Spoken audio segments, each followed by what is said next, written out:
So where I see particular use applications, they're expanding use applications, is with fully integrating with robotics. So we think sure.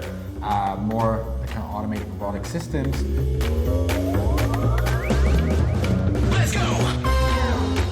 Hey, Joris. Hello, Nick. I know in a previous episode we were talking about ablation, and I found that fascinating. And I understand there's different types of ablation. It's not just physical removal of tissue. I wonder if we can talk about that a little bit today. It's true, Nick. Not all ablation technologies are alike. Some are used for particular use cases, and let's go over some of the different ways that you can ablate tissue from the body. Sure.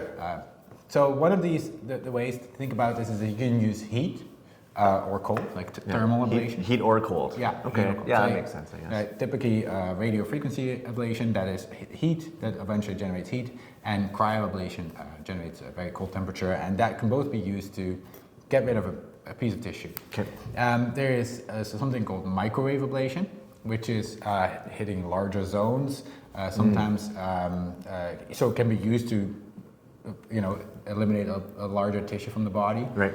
And you actually use microwaves for that. So I think the same thing as what heats up your Sure. cup of tea in a microwave if you let it sit on the Right. body for too long. So those are all ways to get rid of through electrical and heat and cold.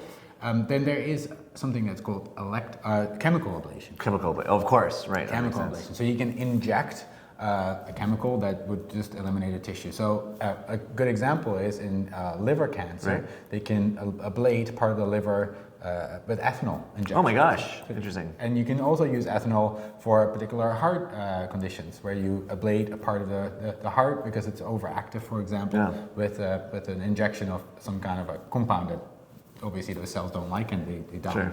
So those are different ways to get rid of a part of your body to ablation. And if you think about where we're going to go from here, right? The future of we're here at a medical device engineering firm. We always think about future technologies and where is that going? I mean, I think about ethanol ablation. That seems a little crude, perhaps. Is there future technologies? Exactly. So I think ablation is the future. I mean, it enables so many minimally invasive procedures. Sure. So where I see particular use applications, they're expanding use applications, is but fully integrating with robotics. So we think of more kind of automated robotic systems. They tend to not want to cut. They want to just very precisely remove a piece of tissue, and ablation is definitely a great technology for that. So full integration there.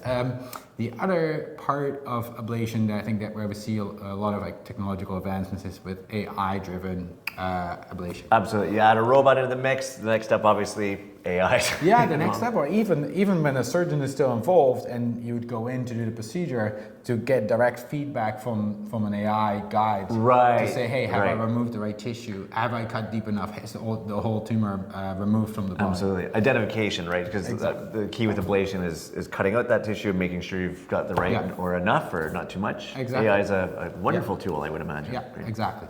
And then there's a final, I think, use application where especially if you cut around a lot of sensitive tissue or on blood vessels, for example, to have more targeted ablation.